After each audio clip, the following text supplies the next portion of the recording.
Welcome back to season 4 of Get to the Joke.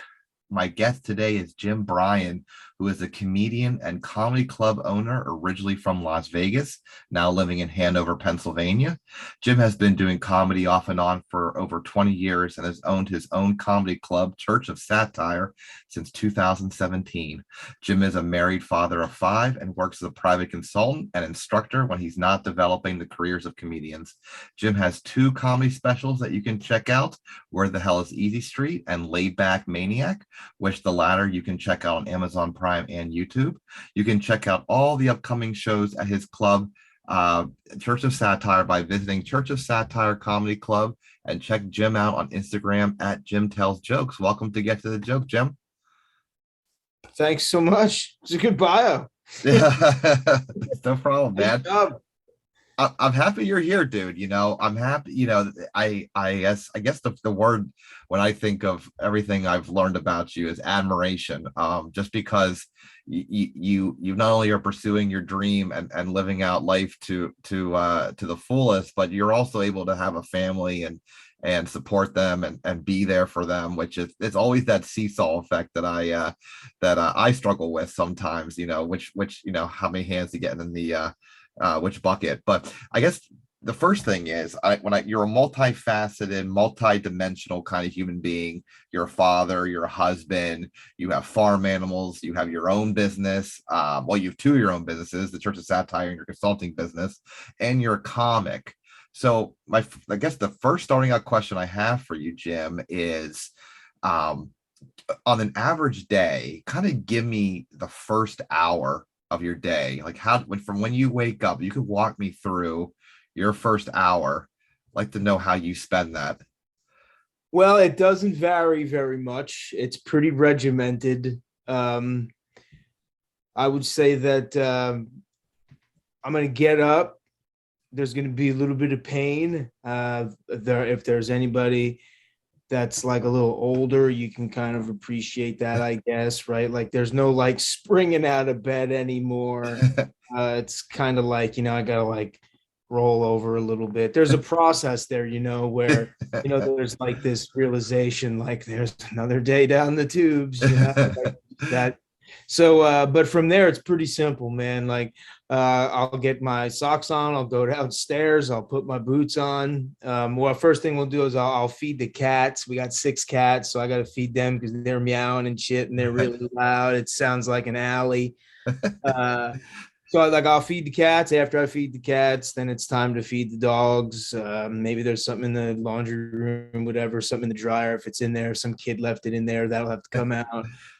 Then right outside, after the dogs are fed, I have to go out there and I'll get the buckets because the farm animals need buckets. So fill those buckets up. They're not huge buckets, whatever. They're like 5-gallon buckets. Yeah. From there, so it's from the house down to the barn, 2 trips because I usually do it by myself. I know I'll complain that I don't get any help, but honestly, I think I appreciate the solitude. I'll just walk down there and then I'll take care of the goats. After I'll do the goats, I got to head down to the garage. And since I'm up, sometimes I'll do the rabbits. Other times I'm like, you know what, man, I ain't doing the rabbits. I'll leave that for a kid. But you're probably, I don't know, maybe I'm like 35 minutes, 40 minutes into my morning at this point. I'll put headphones on, listen to tunes and stuff while I'm doing it. I'm just off in my own little world outside in the morning. It's like very quiet. Come in, empty the dishwasher after I get my boots off, and put a cup of coffee on the Keurig, whatever. I'll have my first of about 4 to 6 cups of coffee. By lunchtime, I like coffee with my creamer. Then I'll probably have that, and right about the end of that morning routine, I'll probably hop on socials and kind of see if there's been any activity on any of the stuff that I've put up for the club or any, Okay. that type of stuff. And then I'll just jump right into seeing how I can promote the weekend shows. What do I got to do? Do I got posters to do? Can I jump ahead a couple of weeks? Because my kids are pretty self-sufficient. Yeah. They're all a little bit older, so like they can feed themselves and stuff. But I'd say that's about my hour, and it doesn't change much. Like if I live through the night, Tomorrow is going to be exactly what I just said. Now, I mean, so and when's your day start? Like how early are we talking about here when you get up? Between like 6 and 7. Okay. And so I mean there's such demands on your time. I mean you're a father to five children. You're also a husband and have those, you have, responsibilities with your wife, and you run your own business and you run your own comedy club. Where, if you had to like pie chart your day, where does the majority of your time fall into, of all the different Gosh, facets of you?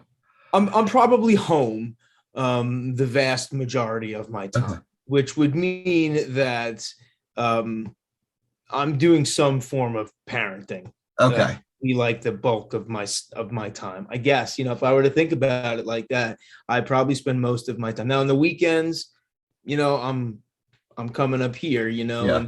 and at any given point in time, I might just take an hour out of my day and just jump right into show promo if like a cool idea comes up, or I'm texting the guys like, hey man, we got to sell some tickets, whatever. Maybe we'll be brainstorming over text about like, this is last weekend we did 2 for 1776. Like it's Yeah. ridiculous. Like I'm selling it like it's a mattress company. But like it works, but like that Yeah. came up in the middle of the day, it Yeah. was just so since I sort of left conventional employment, Yeah. I would say that the bulk of my time is working from home and supervising to some degree Yeah. what's happening in my house, because it's summer vacation too. Like Yeah. if the kids weren't around, like I would probably, I might be coming up here to the club. I might be doing, you know what I mean, Yes. making shirts or something like that. But yeah, I would say probably just being at the house. Now, so your origin story starts out in Vegas briefly, then you go to Long Island. But there seems to be over your career within comedy, two different points that I've noticed a theme on, and that theme is kind of like death and what you're going to get out of life. The first one being 9/11 happens, and that kind of jumpstarts you in the comedy. You're in New York at the time. The terrorist attack happens in New York, and then you're that somehow was the seed to launching in a career in stand-up. And then the second part of that was when you're working in a retirement home, just the stories of people who are on their way out of life talking about the missed opportunities, and that kind of gets you thinking to go into business for yourself. Is first of all, do you agree with that connection, and is there a deeper meaning behind that? Because a lot of people, I mean, you're not the only person that has both those touch points, but you're the only really person that made something of it. So was there something else going on in your life, or has been your life, that somehow life is short in your head, and why don't you just live it the way you want to, versus the stability and no I normal? mean, I took the bait though, when it came to like this stability, you know what I mean? Like I went to college, I took on enormous and overwhelming and overbearing student loan debt, just like everybody else, Um, I was I was very much, well, I won't say that I was convinced, because I think there's just always been a healthy skepticism with me, like the other shoe's bound to drop. Like Yeah. so like when everyone, I mean, and I don't know how old you are, but like I'm born in 79. Yeah. So like I came of age during a time where it was like you, if you went to college, you were under the assumption you're just gonna be driving in a Mercedes, man. Yeah. Like that was the exchange rate for a degree. It was like luxury, Yeah. and because that's what we were told, right? um so that's exactly what I did. And like that definitely didn't really happen. But I never really wanted to be there, Yeah. because I'd wanted to be a stand-up, or to some degree, like I wanted to be in the business of making folks laugh since I was little. Yeah. 9/11 was like, I hate to say that it was an excuse. It Yeah. was it was a catalyst to be like, I'm getting, like I gotta get shits, I gotta do something, right? And I Yeah. don't even know if it was necessarily anything but a response to just a traumatic event. Yeah. Um, but I was always of that sort of, my right after I left high school, like I was like, see you later, I had, you know what I mean? Like I went to college in Vegas for like a year and a half, so like I was always ready Yeah. to jump, just kickstart something and just Yeah. get moving on life. Uh, because I never was under the impression that like it lasts forever, you know, like it always seemed like an expiring clock to me. So I was always jazzed to Yeah. get moving into something. So the whole thing with 9/11, just, you know, for a lot of people, like I know a lot of people who, like I know people who that event called them to service, Yeah. you know, like they joined, they started careers in the military where they otherwise would not have done so. So like that event collectively, it made a lot of people do a lot of things in their Yeah. life. For me, I was like, it kicked me into like anti-establishment sort of, you Yeah. know, like just hit the road and whatever. So when I just went back out to Vegas, you know, when that happened. Yeah. The whole thing with the retirement home, like that didn't happen until in the last 10 years. Yeah. That's a much more recent development because like I've had a long career in human services, you know, like I wasn't always the whole time I was a comedian, even I mean, I'm doing it much more formally now. But Mhm. when I was, you know, just starting in it, I mean, I wasn't getting paid at all. You know, had a regular job, but it wasn't really a regular job. It was like working in Yeah. orphanages, working with at-risk youth. You know, it was like this really mind-bending experience that I'd started doing it when I was like 18 years old. Yeah. Wow. So like I kind of developed into an adult because you think about it, you know, a lot of emotional development is happening between like 18 and 25, right? Like physically you're all there and cognitively for the most part you're all there, but there's like emotional synapses that are Mhm. blown up during that time, you know. And I sort of came of age emotionally in this really screwed up sort of residential living environment where it was like a collection of people who had just been so horribly abused. They were just dehumanized. It was Yeah. just a really weird thing to sort of come about in, and it changed the way I thought. Like, you know, I was hooked in that industry. Even to this day, like you know, even though like I like to think I retired from it, I'm still doing the consulting. I'm still developing other leaders and developing other members of that organization, that institution, because I believe in it, you know. And Yes. I did it with a lot of different demographics. I did it with adolescents and younger kids and adults with psychiatric diagnoses, you know. But when I started doing it with seniors, Hmm. that was like the last sort of group that I worked with. And it started in a dementia neighborhood or a dementia facility first, a big one. It was like my first. I walked in there like I knew what I was doing. I was in so far over my head. Like I was truthful on my resume, but I Yeah. was like, really? You're gonna hire me? So like it was a humbling experience to be like an executive because that's what I'd always wanted, you know, because for a long time, like I thought comedy was a dead in the water kind of dream, you know. Like I had a lot of little kids. My thinking had started to transition to like, I guess I got to make the best of this other nonsense, is job nonsense.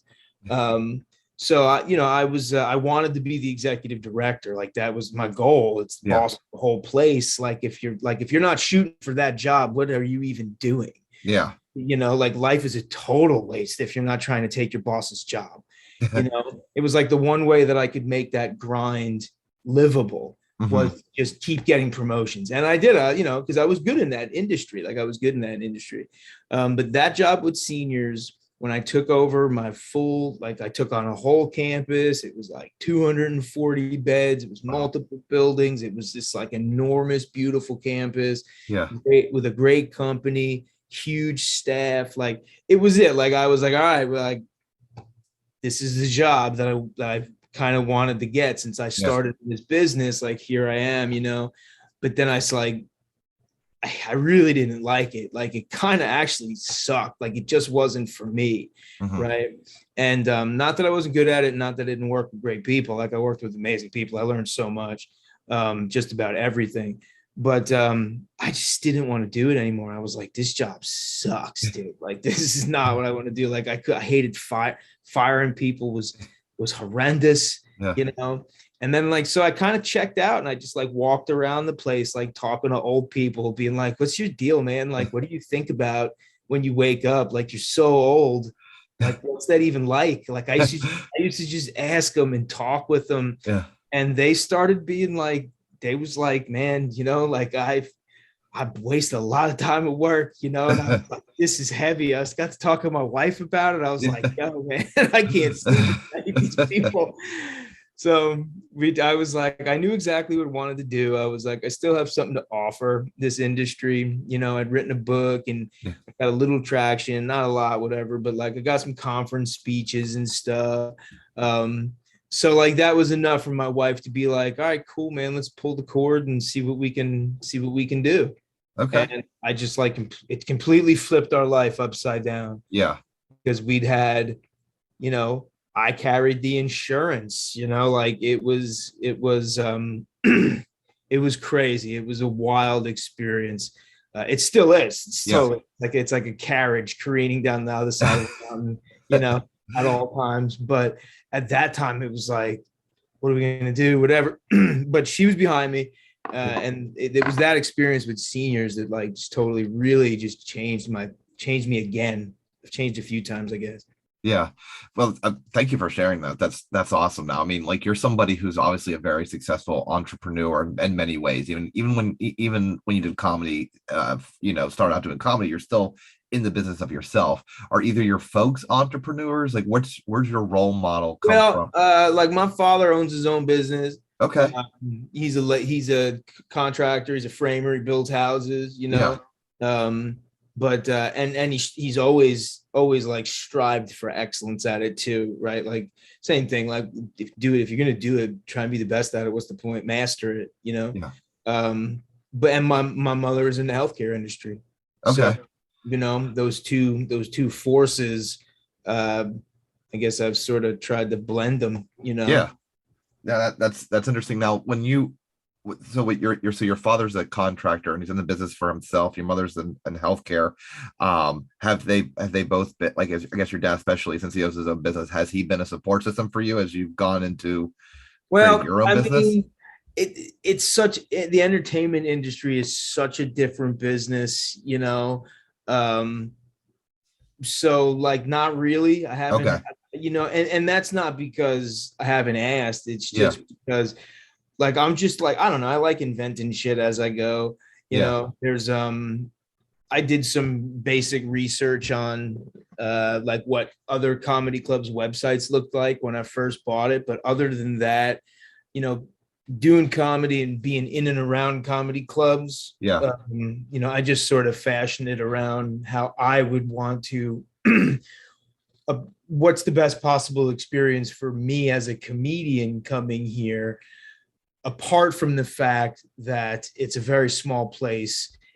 There isn't a lot of opportunity for like revenue for this place. Yeah.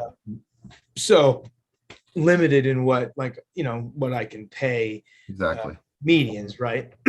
So Yeah. what else can we do around here to enhance that experience? Exactly. So like that's kind of what I've done. Just made kind of like a comedian's playground. Treat people a certain type of way, whatever. So, you know, in that I've taken my own experience that I've picked up along the way in healthcare. Yeah. And managing people and managing teams and being around different people who think differently and people who've had things in their past that makes their present day a little more challenging, right? Like Yeah. all that experience, it's like kind of tailor made for a comedy club. Exactly. We're all pretty screwed up people. Now, what were your parents' thought when you were 22 or 23 and you're heading out to Vegas after you just completed college? And, you know, did they Well, get no, it? I didn't complete college when I was 22 or 23. Oh, Oh, okay. that was a much longer race. Many colleges before I actually finished. But yeah, I didn't finish college until after I got married, when I was just like, I gotta get my shit together. They were supportive, you know. Okay. I think you know, and it's not something I've talked to my folks about, but like, I Yeah. think my parents were probably pretty much like, we can't keep this guy's an animal. We can't like, he's gonna leave. He's going somewhere. Yeah. So let's support him where he wants to go. You know, it wasn't like, you know, I didn't like say I was moving to Mexico or Yeah. anything. You know, I was born in Vegas, like, so Yeah. they knew people out there that like they could connect me with, you know, like, so I could go get dinner every now and again, you know, so you know what I'm saying? Yeah. Uh, but you know, I think they were cool with it, which was really vital to my development, was to just leave me be Yeah. and to, you know, just creatively put the pieces together for my own self.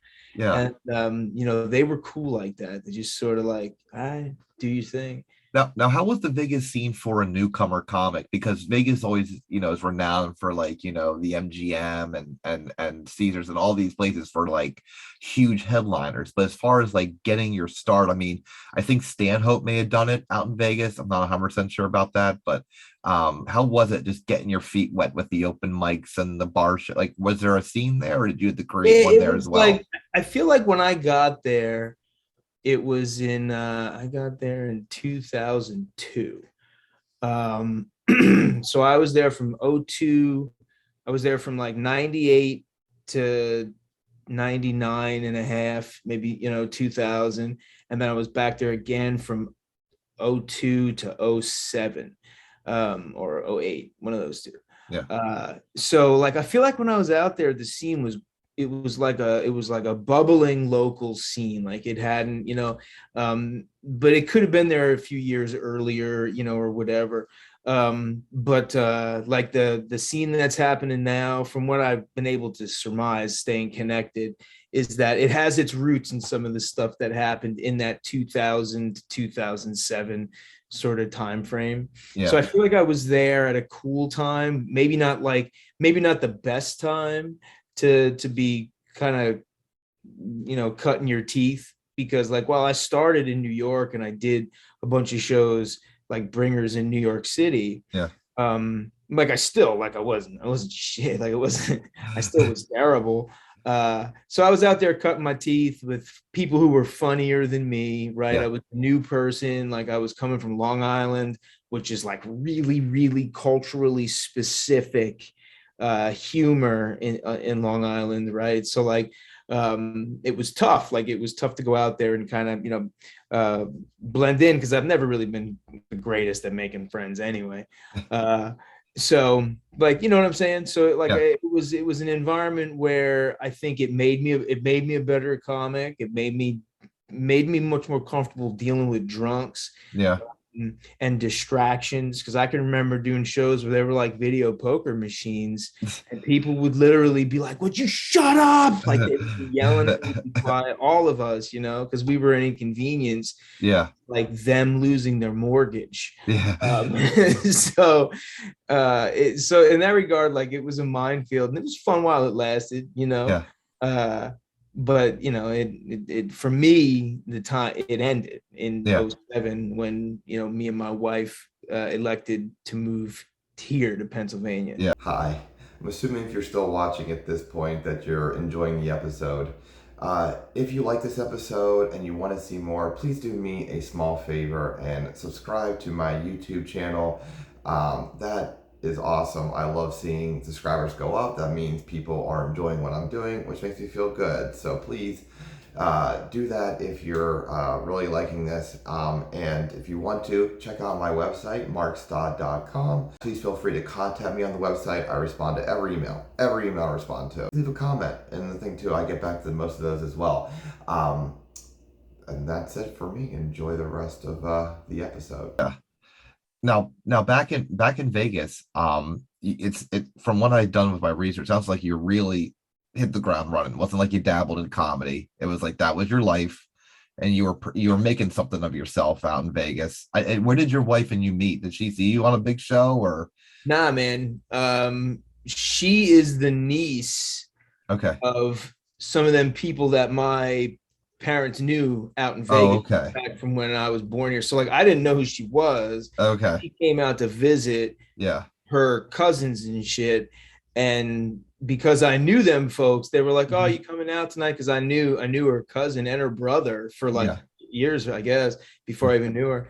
They were like, "Oh, why don't you come out? Like we're partying, whatever." And like for me at that point in time, I was like, I ain't got nothing else to do. Like, the only deterrent was like, I partied 6 nights this week, like, so I was like, of course, I was like, whatever, I'll go out.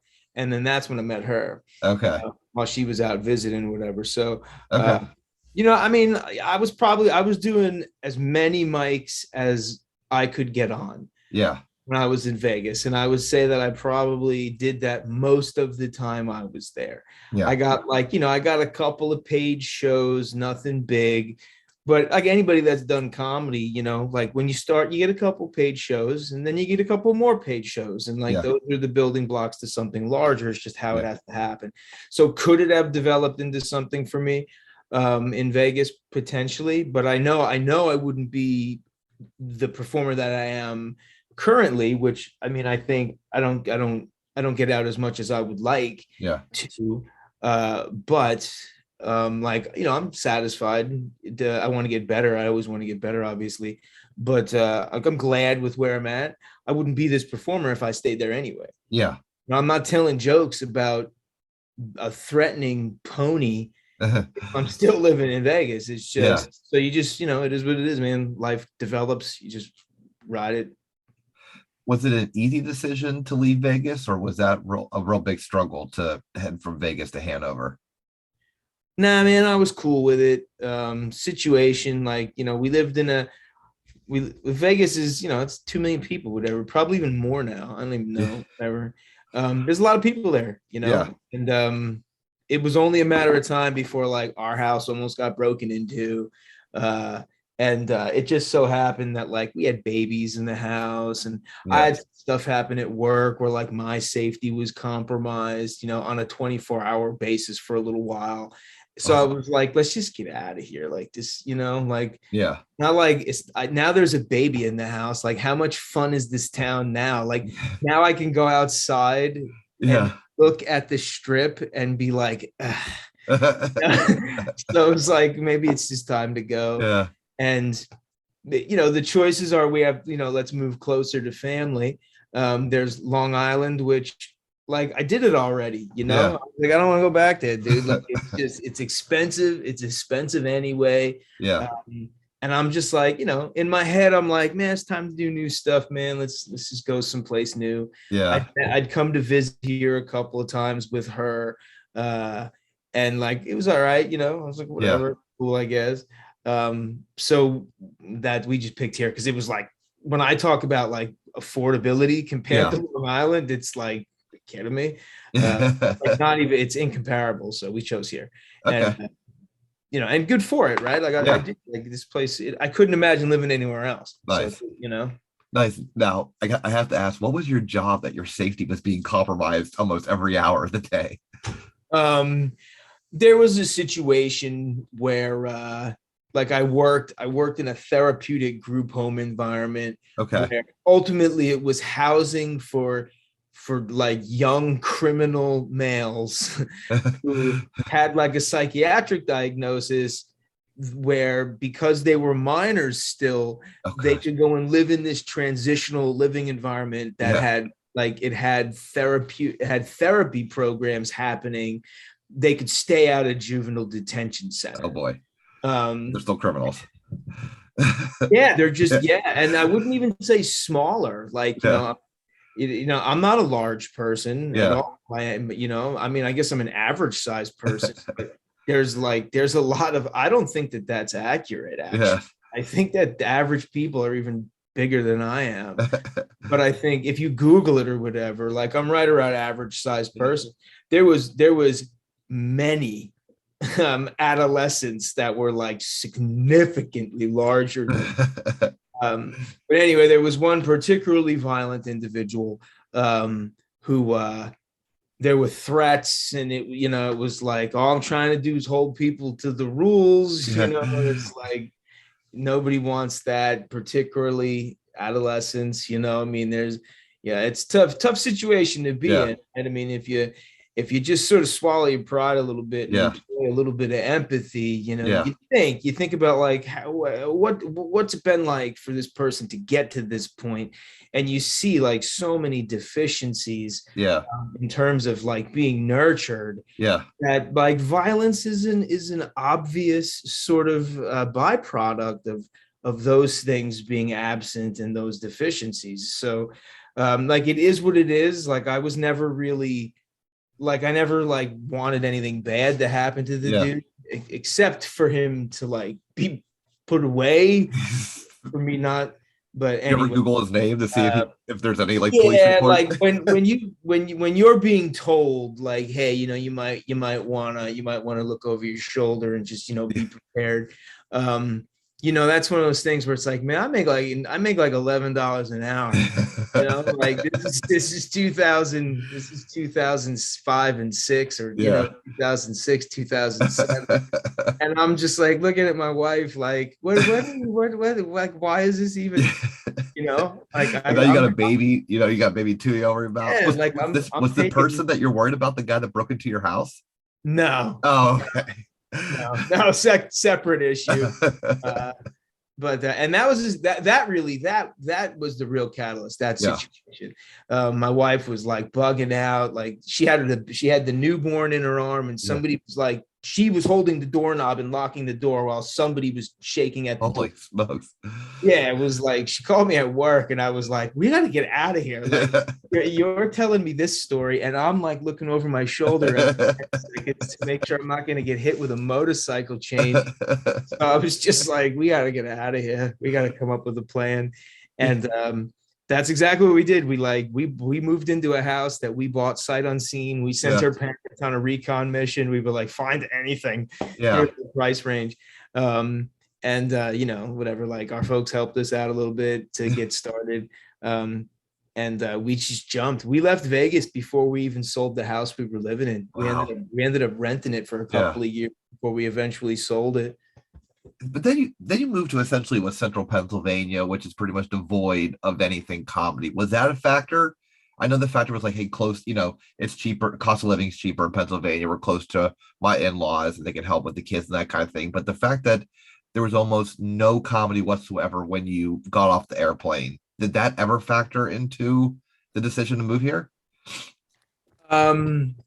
No, because like, when I remember when I came to visit her one time, we like went to an Orioles game, and I was like, damn, Baltimore is only like an hour away. That's not that far. Like I could probably go do comedy in Baltimore, you know. But that was not a realistic sort of thinking process, I don't think. Because when we moved here, she was pregnant with number two, Okay. and she had that baby like, I don't know, like 380 days after she had the first baby. Okay. So, and then she got pregnant again, and then she had the third baby like 15 months later. So it was like pow, pow, pow. There was three kids in diapers, and we're not going anywhere. We made a Yeah. decision pretty early on that like we weren't going to use daycare services. We were just going to figure it out. Not that there's like problem with daycare or anything like that. Like it's just that was just our decision, right? Yeah. Like I worked graveyard shift for years. She worked daytime hour. We just did it, handed off however we had to do it. It was always us. It was never Yeah. babysitter. And once you sign on for that, there's no time to be like, all right, I'm heading to the open mic. I'll be back in like 5 hours. Exactly. So that's really like when that happened. Because when I first moved here, I went down there like 3 times to Baltimore. Yeah. And like, I felt like I did all right, I didn't connect with anybody. I didn't go through the whole networking thing, but like it was like every couple of months, every 3 months, I'd go down there. But if you think like over 9 months, I went 3 times. Yeah. During that time, like another kid was born, and then before you knew it, that third one was on there, and it was over. And I was like, I guess that's it. And that's when I went like I had a job as an overnight supervisor, at another really big mental health facility for Yeah. adolescents. Really big, some really, really challenging situations. My career took off Yeah. during that time because I put the comedy in the rearview mirror. I kept writing because I just had to, Yeah. but with no real purpose for any of it. I didn't do a lick of stand up for probably like 6 years, Okay. Yeah. which is funny because like I stopped doing stand up for 6, 7 years. And during that window of time, like my career like skyrocketed. Like is the most I've ever earned in my whole life was when I was like, I'm gonna put the mic down. My career, like, But I mean, but the fact that you kept writing and you kept thinking of ideas, and then during this whole time, you start to become physically ill. I think I read or listened somewhere you lost like 60 pounds. Your body was almost rejecting this 9 to 5 office worker, white collar kind of situation, saying, get back to your roots, get back to your roots kind of thing. Where at what point I know your wife was supportive and everything with the bounce back to stand up, but at what point were you like, I had the balance being a father and a husband and a stand-up comic and a full-time job, and how did you bucket your time with that? Like at that decision point, how did you yeah. figure out you only 24 hours in a day? Well, I think I always knew I was going to come back to stand up. Like I think I did, but it's when I took on that big job where I was like, this is the job that some people just, this is their job. Yeah. They retire from this job. Yeah. And I was like, I do not like the sound of that at all. And then I started having them conversations with them old folks, where I was really seeking confirm. I wanted my biases to be confirmed so that I could jump ship, which Yeah. honestly I wanted to jump ship anyway. Yeah. Just maybe I was just dragging my feet. But it's when I had that one job where I was like, this is the last job. Like I'm either gonna do this now or like I don't know, I'm just gonna die. And I didn't want that. Like I Yeah. just didn't want. I knew what I wanted. It was a terrifying decision process to make because I had 5 children at that time. I got a mortgage. I'm making really, really good money. Yeah. I have excellent health insurance. My children are all under 18 years old, right? Like there's there's a lot of things that make a person just say, you know what? Like I'm blessed. Why am I unhappy? Yeah. Like suck it up. People work at the same job till they're 65 years old, right? Like there's that whole thing to be like, who am I to think that I should even be doing this? Yeah. But so I held that in. Like I wanted to do this for many years, and I just kept getting more and more progressed into this Yeah. other career where I painted myself into a very lucrative corner. So that lengthy process of not standing up for what I really wanted was what was making me sick. Yeah. And it wasn't until somebody who hadn't seen me in a long time, maybe a couple of years. It was a person at church, which should tell you how much I go to church. I was there for like a holiday, right? Yeah. The person said to my wife, like, oh my God, like, what's the matter with him? Like, is he dying? Why is he so thin? Yeah. And I think she hadn't really noticed because she's around me every day. Yeah, it's the and for gradual me, thing. it was like same old business. Like I'm just grumpy old Jim, you know, like, and meanwhile, I'm like, I gotta fire somebody. Like, some Yeah. kid's not gonna get food tonight because Yeah. their fucking parents an idiot and can't follow the policy manual. Like, it was just eating me alive, like Yeah. every day, one thing after another. And I was just holding it in where I was like, drinking like 30 cups of coffee a day. Um, and you know, once somebody else said something to her, she was like, whoa, what's going on? And then I went and got a ton of tests over the course of like 8 months. Yeah. And at the very end of like, you know, they found some gastrointestinal abnormalities and stuff, but like nothing like terminal, Yeah. obviously. But then at the very end, the doctor was like, let me ask you, do you have a stressful life? And I was like, is this like, I've had, you guys have been up my butthole. You're asking me this now, like, yeah, man, I have a stressful life, and you know, we talked. That's when we like talked about it, and Yeah. like I said, my wife was, you know, confident in the fact that like I'd gone pretty far Yeah. in the healthcare business. Like, I think I surprised a lot of people in how far I took it, with, you know, because I was not like the other executives, because it really wasn't that much different than I am right now. I was dressed a little differently. Yeah. Uh, so like I was definitely the black sheep, you know, somewhat, but like I got the job done, you know, Yeah. because it was a people thing. But I think, you know, when when I got those conference speaking gigs, which pay really well, Yeah. and listens to your podcast that has conferences, like I'm totally down to do those. They're great. I had a couple of those, and then my wife was like, "Man, you could really make some money doing this." And they were like two of the only four I've ever had.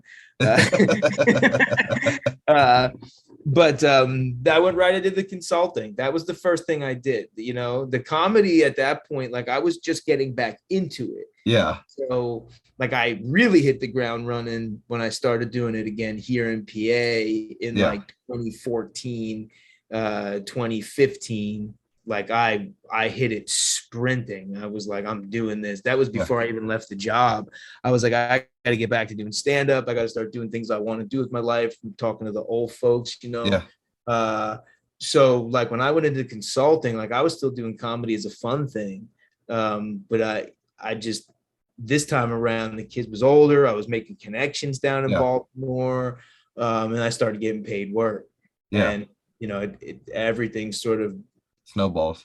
you know, from there, yeah, Yeah. with comedy. Now, if you think that, let's say the conversation goes differently with your wife, and she says, "No, we need this money, and you're sticking with it." This Where we're do you not think here. you would? Yeah, you're not talking to me. What? You're not talking to me. I mean, the only way you're going to talk to me is if your mom or your grandma needs to move into a retirement community, because I'm still there. Okay. Yeah. Do Yeah. you think? There's no But doubt. do you think your health would have gotten so bad that there has been I interventionism? don't know what would have happened. Yeah. I just know that I wouldn't have done this. I would have continued to do that job, because if my wife would have said, we can't do this, we need this money, like we need the health insurance, Yeah. she would have been right. Yeah. Uh, she wouldn't have been wrong for saying that. Like Yeah. the idea is batshit. It just requires somebody like her, I guess, Yeah. you know, who's able to really understand the gravity of this big ask. Exactly. It was like, this is doing something to me emotionally that like I can't really wrap my head around, but like your friends think I'm dying. Like something is happening. Yeah. And it was just undeniable. Yeah. So So I think people what did see that that. conversation go like? Was it just like, Jim, quit tomorrow, we'll be fine?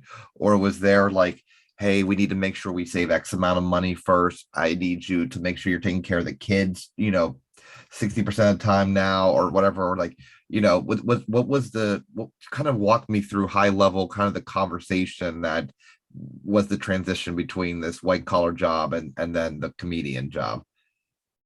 Definitely like a process of conversations, a Yeah. series, a series of conversations that were like, we were like sort of earmarking points where I was like, I really don't know how much longer I can do this. Okay. It was really at those early parts where she was like, then just quit. Yeah. Like, like stop dragging this out if you've already made up your mind. So, so I think when I was eventually like, I wrote my resignation letter, I'm turning it in tomorrow. Yeah. It was like, it's about time. Yeah. I'm tired of listening to you complain about it. Uh, but as far as like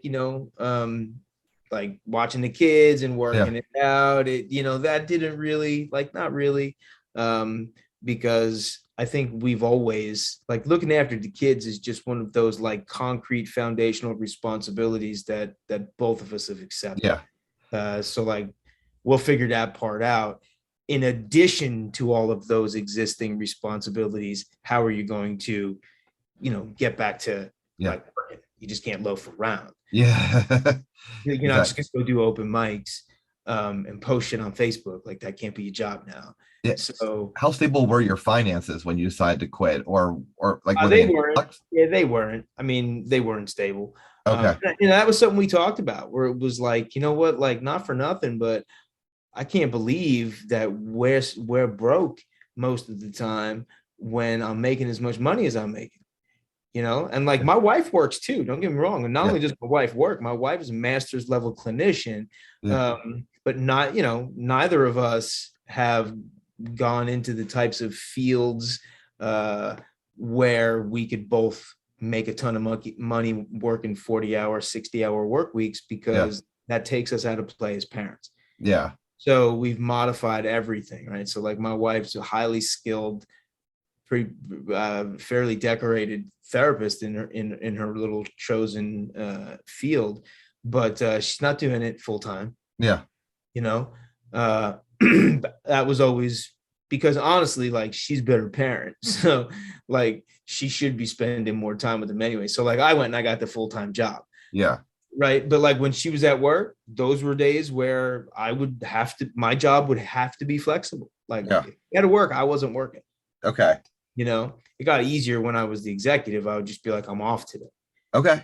and go work a weekend or something. It didn't matter to me. I've been working weekends since I was Yeah. 17, 18 years old. So I never worried about that. So, the conversation when it ultimately came, like when rubber met road and it was like, I'm quitting, or resigning. I don't like to say quitting, Yeah. because like I gave proper notice and Yeah. stuff, uh, that was it came to fruition Yeah. over time. So like it wasn't like we wasn't freaking out. Like we were ready to cancel cable. We were ready to make changes to our lifestyle a little bit. And then the next thing, like she had to believe that I was going to be able to do the things I said I was going to do. Yeah. Otherwise I can't imagine she would have been like, this is a great idea, because like it really wasn't. And Yeah. honestly, like it still hasn't really proven to not have been a terrible idea. So Well, I mean, like, you're physically better now. I guess, you don't look like you're deathly ill at yeah, this that's point. true. That's true. I will say that. Like, if and I should put a higher value on my Yeah. life, actually. But in terms of monetary Yeah. output, we were better off with me Yeah. working conventional employment. Well, let me ask you this then. What is your viewpoint on money? Is that, growing up or whatever, is money something that you always strive for? Is it something that's evil? Is it something that you just like everything will work out? Money's just, where's your standpoint on money? Well, it's changed a lot, because for me, promotions came with increases in pay. Yeah. So like money was intrinsically like valuated, like with when it came to people who were higher up on that hierarchy, they made more money. Yeah. So money was it came with that. It was attached to Yeah. advancement, to having authority, being Yeah. important, that type of stuff, right? And also, I believed it to be like highly necessary, Yeah. and it is like so. But my opinion on it's definitely changed a little bit, as we've sort of altered our lifestyle and make much less of it. Yeah. But it's kind of just like air and water or Yeah. whatever. It's like you consume, you try and get as much of it as you need to stay alive, Yeah. in the hopes that like one day you'll just get to the watering hole and you'll have what you need Yeah. to live in paradise. Um, and dude, I'll chase that carrot until my last breath. If I get to the end and I haven't done it, but my whole life has been like this rad journey to Narnia to Yeah. try and find Narnia. Yeah. Um, the excitement of being like, we're gonna get there Yeah. has so much value. So like money right now is like, I don't know. I won't say I'm the type of person that's like, oh, it's all gonna work out. Like I'm Yeah. definitely not that. Like I'm definitely I have my pessimistic streaks. But I don't really associate the money with like that like self-importance and Yeah. that status, whatever. Yeah. I see it as a means to keep the wheels turning. Now, going back to that theme of like missing out and, giving up certain luxuries to pursue this dream and be happier with who you are and be more comfortable with who Jim Bryan is. Have you given up other things that you would like to be doing? Like, I guess I'll never go on that Japan trip, or I'll never have that house in Miami. Are there things like that I don't think so. I mean, okay. maybe some family vacations. We don't go a lot of places. But like, there's so much cool stuff to do, I guess. Like, but I mean, maybe every few years we might go somewhere. Okay. But like I don't know. Apart from that, not really. I don't miss cable. I mean, I got streaming services. But nah, man, like I wasn't like my wife was never out getting her nails and hair done. Yeah. Like nobody was getting massages. Like we're out working on the farm, shoveling poo, and trying to like raise 5 kids with sports practices and Yeah. just like every other parent out there. Yeah. Uh, so like and to some degree like we committed to like growing our own vegetables. Nice. Like we've advanced our sort of our section of the world, our property, to where like it's got fertile soil and we can grow our own stuff there. And so like we made some adjustments to the way that we shopped, that type of thing. Okay. We eat a lot of eggs because we got a lot of chickens. But like, dude, like we got Wi-Fi, like Yeah. my kids aren't like deprived or anything, like they're This is expense. they're stoned into Snapchat just like everybody else's kid. So kind of what now when you kind of pursued this thing that you've always wanted to do, and I don't know where your wife stands with her career and whether she feels the same about her job as you do right now and with your job, but was there a guilt and were there certain agreements that you made with your wife, like, hey, now that I'm getting to do this, am I like, I'll make sure like we're going on more dates or I'll make sure that like I'm contributing more. What kind of agreements did you make with her to make this transition more comfortable for her? I mean, I don't think there was any Okay. explicit sort of agreements or anything, you know. Well, maybe not like verbally, but with yourself, maybe like things that, I mean, out of guilt that you're doing more now that you Oh were my doing. gosh. Well, I mean, not for nothing, but like my wife growing up wanted, like when she was a little girl, she wanted to have like a lot of kids and a lot of animals. So as far as I can tell, my wife is already living her dream. you know, I mean, I guess walk around with a smile a little more often. I think I am. I'm probably grumpy, just like everybody else kid when you're home. But I think that I think she knew that I was probably going to be more pleasant, which was going to which was going to be a good thing for her anyway. You know, it was going to make Yeah. her life better. But yeah, I mean, I'm not like, hey, probably I'm gonna take her out on more dates or whatever. Like, you know, listen, man, we're me and her, just like anybody that's in a functional relationship, I would Yeah. imagine. Like you're just riding the lightning with somebody. Like Yeah. it's, you know, it's a free fall most of the time, and you're just there for each other, whatever, you Yeah. know, when somebody needs to do something. I know, like every now and again, if my wife come home and she's like all stressed out about work, I'll be like, "You should try quitting," you know, like. Oh, it's funny.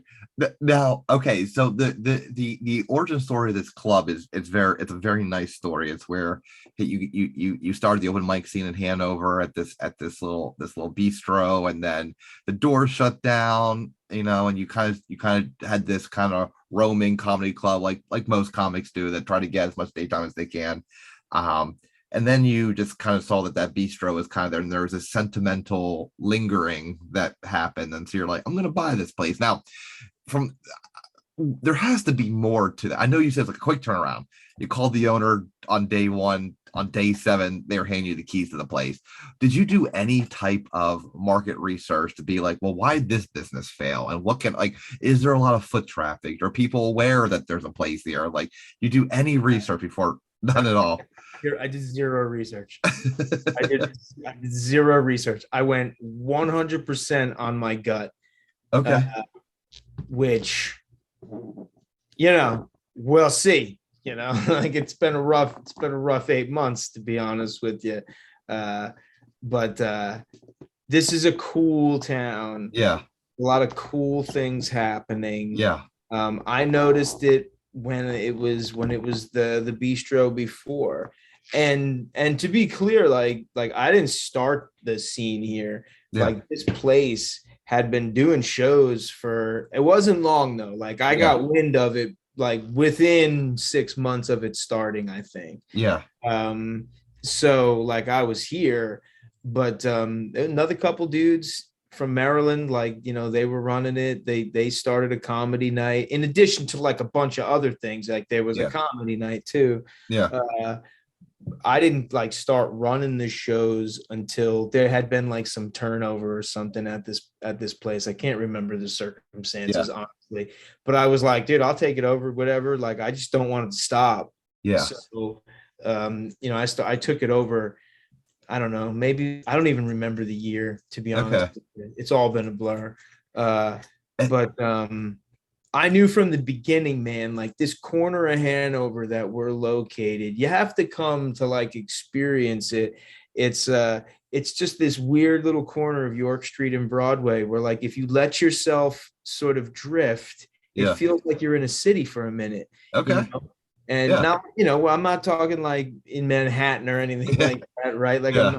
I understand where I'm located, but if you let yourself sort of be, you know, just in this one corner, it's really this special little corner to Yeah. where I was like, this place, man, we could do something really, like I feel it, something amazing could happen here. And it was funny because the folks like I was talking to, they still come, like a couple of them still come, Yeah. comedians. They're like, you're crazy, dude.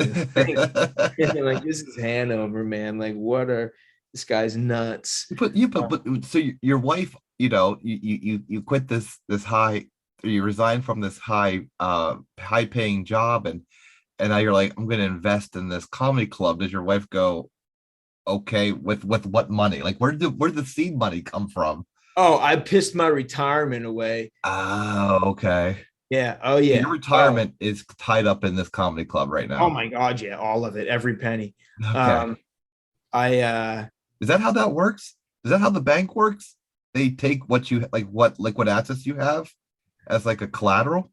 no, I just because when I first came here, like I was renting from the owner, right? Okay. The commercial space. And so like all I had to come up with was first last month's rent, and then just make the payments on the rent. So like that part, I didn't have to pony up that much money. Now like building the place up Yeah, and, you permits and like I used what was in my retirement. I had to pay a big penalty too because I was like Yeah, you're under 59. this young, but like I never really understood how any of that shit worked, to be honest. I never thought about retirement. I still don't. Yeah. So, but anyway, yeah, I spent it all on this place. It's all long gone. Spent years ago getting this place to what it is now. I mean, it was the whole place has been completely reimagined in every Yeah. way. So yeah, that's where that seed money came from. It was, I just had my retirement. And I mean, honestly, my wife was like, this sounds like a great idea. So, because she grew up here, Yeah. and for me, it was like, maybe she was like, he finally likes Hanover, Yeah.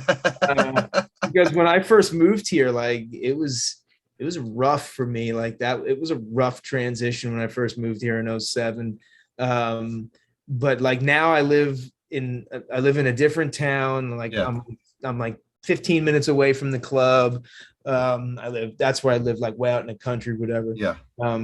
But yeah, she was down for it. She was like, this is a great idea. Hanover could totally use something like this. There was never anything like this when I grew up here. So, we just had to really aim at the younger demographic in Hanover, which unfortunately isn't that many people. Okay. Some of them are really old, actually. But like whatever. So we did pretty good our first year, but then fucking pandemic, man. It killed a lot of businesses here. So I'm very fortunate, and I'm very happy that we're still alive. Yeah. But it's been a rough recovery, no doubt. I get it, dude. I mean, so you have a lot riding in this club, and so when you were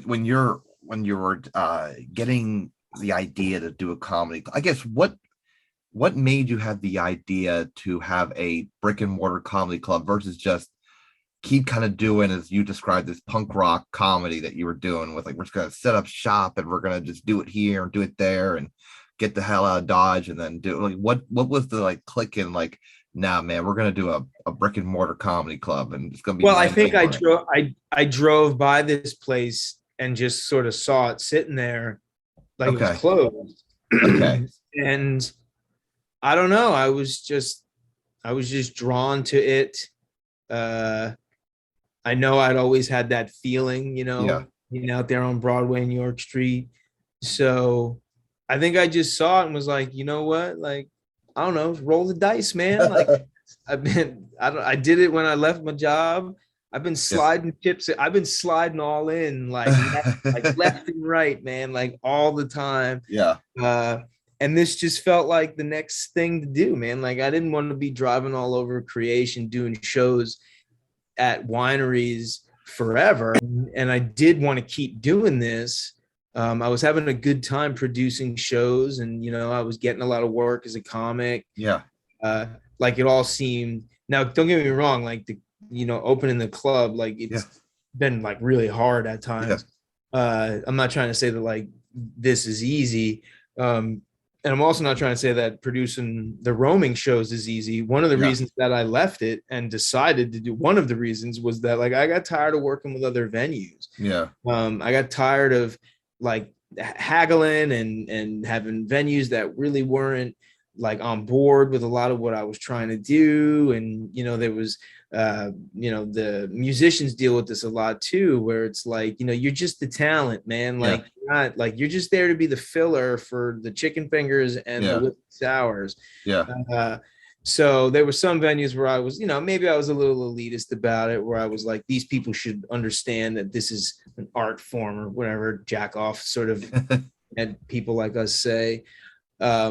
But again, I was like, if I just had my own place, like we wouldn't have to worry about this. We would have full freedom to do exactly what we wanted to do, which was create an experience for patrons and comedians that was really different. Yeah.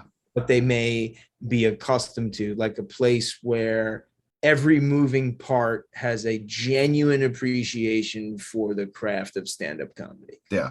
And that's exactly what we do here. Like every single person is either one of those like stand-up savants who watches stand-up or a performer themselves. Yeah.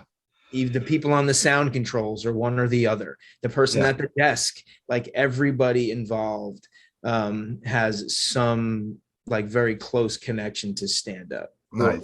or is a stand up. Now let's talk about this. I think you call them the squad, where it's these people that help you. Who the only person I could find was, I guess, a sound guy named Aaron. But who do you have? Who's on your? Are these people all on a payroll, or are they doing it just for the No, love of the club? nope. Nope, we're just all together. I don't think anyone's taken the paycheck Okay. since we opened. It's just been really self-serving, So making enough to stay open.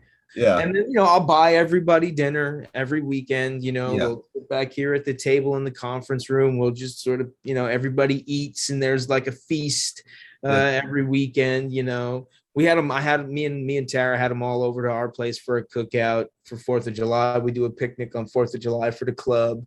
Nice. Where like, I cooked like a crazy spread in the smoker. We was eating like carnival turkey legs out of this, it was really cool.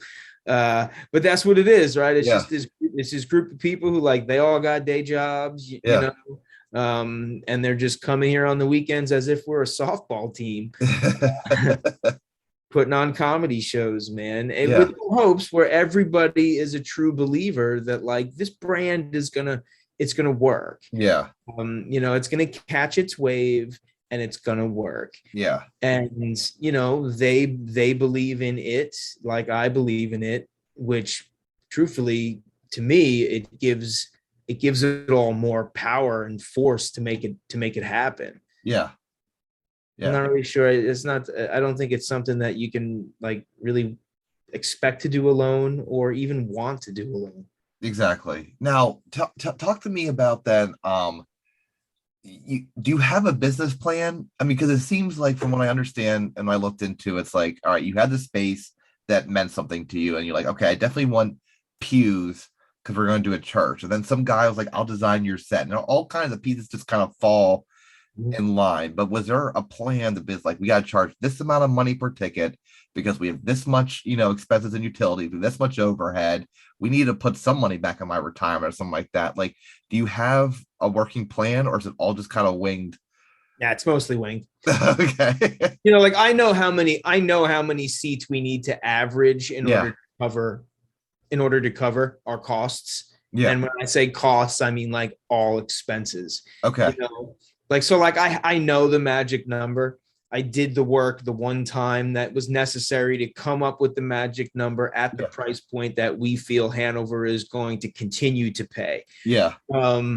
But like after a year of like barely ever hitting that magic number, I Yeah. was like, well, I wish I would have never have learned that magic number, to be honest with you. Like doing all the math has caused me nothing but more grief. So I think I truly believe that this is going to be successful. Just like I Yeah. believe that like I'll catch my wave as a comic. Yeah. Right? Like I do. I believe it. I believe it in my heart. That's good. And if it doesn't, like it's same thing, right? Like Yeah. I'll chase that carrot to the end, man. Like it gives life a great deal of meaning if you really think that if you work hard enough. And I know like that could be wishful thinking, or maybe it won't be, like Yeah. whatever. But I have other people around me who, particularly with the club, like they also believe. And Yeah. we have a lot of confirmation from Yeah. other people who have been here to be like, wow, this place is really, really special. Yeah. So like that helps too, to where it's like, see, I'm not crazy. I told you guys, like, this is really gonna work. Like we've had comedians who've toured the whole world, Yeah. and the US definitely been on major networks, and they've been like, this place is incredible. Yeah, and in preparation for this interview, I did some reaching out to some of the people you booked. I've taken a look, and this club is no joke. You walk into this club, you're walking into an experience. I mean, this is not some kind of thrown together, mom and pop kind of thing. I mean, you're walking into this beautifully laid out club. The comics have talked about the fact that there's this this very family kind of experience that you come in, like the Bryans, like even like your kid helps them, like, you know, get around town or whatever kind of deal. And you're always, like you said, you're always cooking for them. They have like burgers and hot dogs or pancakes, depending on what kind of weekend that looks like. And, you know, there's always like that hang that you, because I guess you get it. You've been in the shoes of these people, you know what it's like. And people come to this club with the understanding of this is not a cash grab. You're coming in here because you love you know what comedy is, and we're here to support you kind of thing. I think somebody mentioned like you guys do videos for them for, you know, as part of their payment. It's incredible. So kind of, how is it difficult to separate you as the comic from you as the business owner, because you're here with people who do the same craft you do, but at the same time, if they're disrespecting your club or they're, you know, pissed drunk, and you're like, my retirement's laid up in here. But this whole attitude of like, I don't like to fire people, like, does this kind of bring back the stress again, where you're now like having to discipline your peers for the betterment of this, of your baby, which is this club? Yeah, it sucks. I mean, it's one of those things where it was like, I made this bed.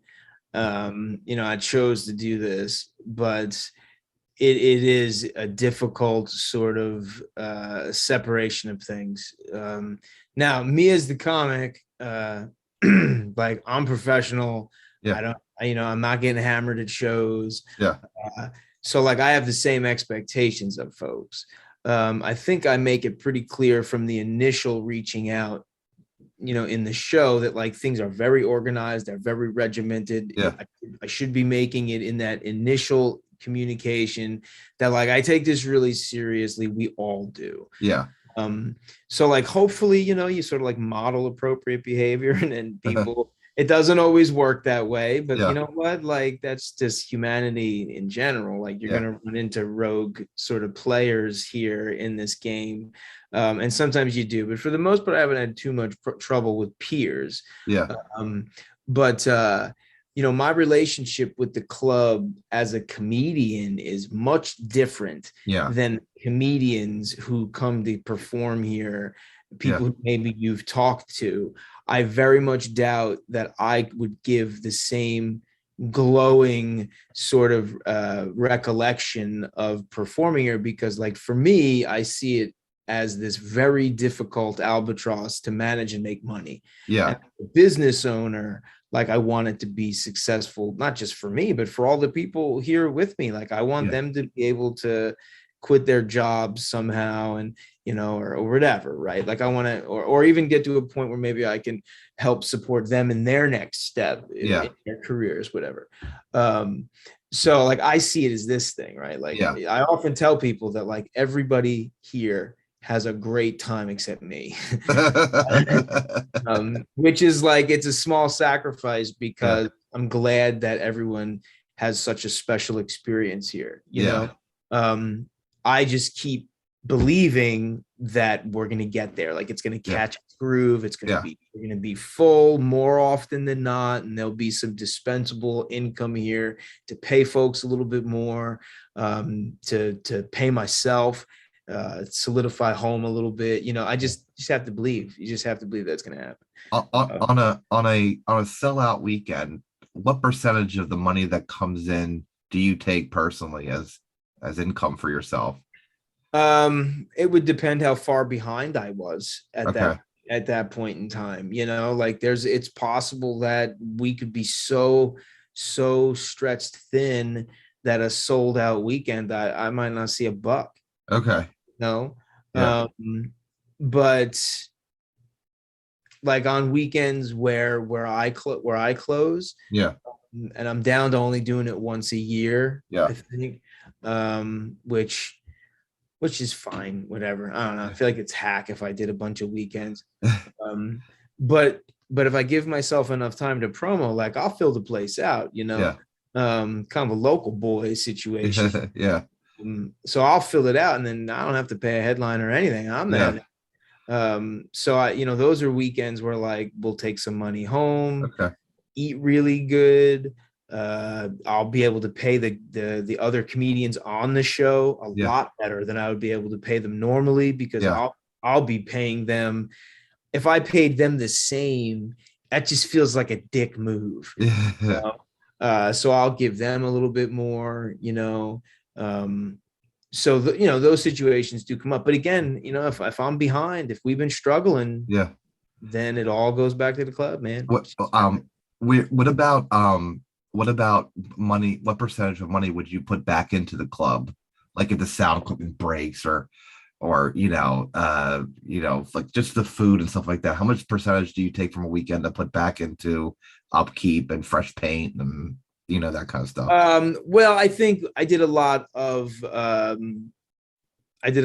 bulk buying with, so like for example now, if there's any repairs around here that need to be done, we Yeah. have everything we need for the most part to do Okay. minor repairs here in-house Yeah. because of investments that were made a year or two ago. Yeah. Same thing with the sound equipment. You know, we like I put massive resources into upgrading all of our equipment. Um, so like we try to put things, like we try to put stuff into savings to have it, but honestly, it's been hard to even do that. It's really just been a matter of being able to honor our commitments to pay the comedians what I Yeah. quoted them at, Yeah. and paying the utilities, Yeah. which a lot of times it's been rough, like where we've spent money to have a show. Yeah. But That's that's what it is, man. yeah. Like, this is business. I've done Yeah. enough research to know that most businesses don't make it their first year. Yeah. And like I just put something. That's pandemic aside. Well, yeah, and then we had to restart. So I've Yeah. had 3 years in Yeah. You're business. pretty much like at year zero again. Yeah. One of them was pandemic shutdown, and two of them were the first year in business because I had Yeah. to restart. Yeah. So like part of me is like, man, I gotta suck it up, dude. I gotta make this work. Like Yeah. this is still a new business. And just because I believe in it and just because it's a great idea, I can't sit around here and think that, arrogantly it's gonna magically work Yeah. itself out. Like we believe in it, and I do think it's a good Yeah. idea, but it has to be delivered. Yeah. We got to pick it up and carry it. So, hasn't been a lot of stand up for this guy. Yeah. uh, So what yeah, and we're gonna touch on that eventually, but I want to talk about, like, do you have contracts with the comedians? no, No, I, so everything's on a handshake deal. I just pay. Well, I mean, we have emails Yeah. that, emails can, it's documented sort of Yeah. conversation. I'm not dealing with the type of, I won't say the type of talent because I don't think that's an appropriate use of the Yes. word, because I'm dealing with very talented people. Yeah. But I'm not dealing with the upper echelon Yeah. of performers where Okay. perhaps, huge amounts of dollars are being Yeah. spent. I Yeah. guess I can see the need for the contracts. Yeah. I'd like to think I have a strong reputation among comedians. Anyone that knows this club Yeah. will, I think I've never not paid what I said I was going to Yeah. pay. That's valuable. That's, I've been doing this now, producing shows for years. Yeah. And I mean, I'm not like trying to boast about it. I'm just doing what I'm supposed to do. Yeah. But in this business, that doesn't always happen. Yeah. So I got a good reputation. If I say I'm going to pay somebody, they have no reason to believe that I'm not going to pay them. And I always do. But as Yeah. far as like, how that happens, it's happening in electronic communication. Yeah. No, I'm not high. There's nothing. I'm writing off what I'm paying them as expenses, and I'm proving it. And Yeah. they're grown-ups. Yeah. They've got to write it off. They have to claim it. Yeah. I know enough. I'm not a business genius, but like I've watched enough YouTube videos Yeah. to know my part. Yeah. Do you have an accountant, or are you the accountant? Yes, I have an accountant. That's the only adult thing that I've done. The whole process is I have, not only do I have an accountant, I have an awesome accountant. Nice. He's his old guy. He can't really hear me. Uh, it's like right out of a slapstick comedy movie. My first day I met him, he was like, "Let me tell you, I might be retiring soon. So I just want you to know, this is years ago." Yeah. You know, um, so yeah, I was shocked when I found out that you guarantee money to comics, which puts all the onus on you. Why not offer a door deal? That way, it motivates the comedian if they want to put more bucks in their pocket. Makes them go out and promote the show harder. What's yeah, your honestly though, like I'm in Hanover. okay? They can pound whatever pavement they want to. Yeah. It's not going to make a hill of difference here, you Okay. know. And like I don't know. And Yeah. keep in mind, like I'm not guaranteeing a lot, and I Yeah. have offered door deals, but they still come with a guarantee, right? Yeah. Because Yeah. there's a chance that somebody who maybe has a lot of TV credits, Yeah. they might not draw a single person here. Yeah. And that's kind of not fair Yeah. to the comedian, you know. And I don't want the comedian to feel like they got to be a stand-up comedian and a marketing professional. Like it's my job Yeah. to fill this place. Yeah. And when I don't, and it's not, I feel terrible. It hurts. It hurts for me, for them, that Yeah. they don't have the full experience, because when it's full, I don't know. I mean, Yeah. it might be the best place I've ever performed, and Nice. I'm not the only person that said that. Nice. Oh, I've known people who really admire this club and really appreciate for what it is. I think it's mostly because of what you bring to the club. I mean, don't get me wrong, the club is aesthetically amazing the way it's laid out and the graphics and the design and but I think it's like, hey, there's the brand. We talk about the brand. The brand is Jim Bryan. It might be called Church of Satire, but the brand is this Jim Bryan guy who his entire life has been the caring and developing of people, whether it's orphans or people with dementia or criminally adolescents or comedians, which you can probably find a trend in there somewhere. But Yeah, it's the those are blurred lines. but I think that's pretty much when they come there, it's not this cold experience. It's not like go to your corner, I'll pay you at the end. It's like you're being invited into this family, which probably many of these people don't have, this kind of family experience. You're offering something that they're not used to, kind of thing. Let's talk about how you do get people into this club. Now, obviously, you're the only comedy club in Hanover, but what have you found to be strategies to bring in? First of all, let's talk about the people you are bringing in. How much of the people do you bring in are from Hanover, and how much come in, like, of your loyal regulars? How much are from the town of Hanover, and how much come from further away? Um, well, the plan was, when we started, Yeah. was to really endear ourselves to downtown, Okay. attract downtown people who live in the area or in the Hanover area, right? Yeah. Focus on this area, right? We wanted to have walking distance people feel Yeah. like this is a place that they could always consider, Yeah. right? So like that was our market right there at the beginning, right? So it was a lot of like putting up paper posters, old school, slapping it on Yeah. stuff, using social media to the Yeah. best of our ability. But then, as we sort of branched out, had a couple more dollars, tried to advertise out and out and out. I still think that we're getting. See, it's weird though. Hanover's weird because there's the Hanover area, and there's Yeah. like 4 or 5 more towns that like are in like a 15-minute vicinity to here. Yeah. So we've reached those to where we see folks regularly. We'll get people from Gettysburg. It's like a half an hour away. York, half an hour away. We've been bringing people up from Maryland because we're pretty close to the Maryland line. Yeah. So we've been getting a lot of, I won't say a lot because it's been rough, but every week we're seeing we're seeing younger folks coming out, which is cool. That's cool. We're seeing we're probably seeing some new folks, like people who have never been here before, have been sort of discovering us. Probably going to pump some more advertising dollars into a different area come fall, Okay. see what works. Yeah. I mean, I've spent a lot of money on advertising, and honestly, I can't say that any of them have created like a real noticeable difference that Okay. word of mouth hasn't done already. Yeah.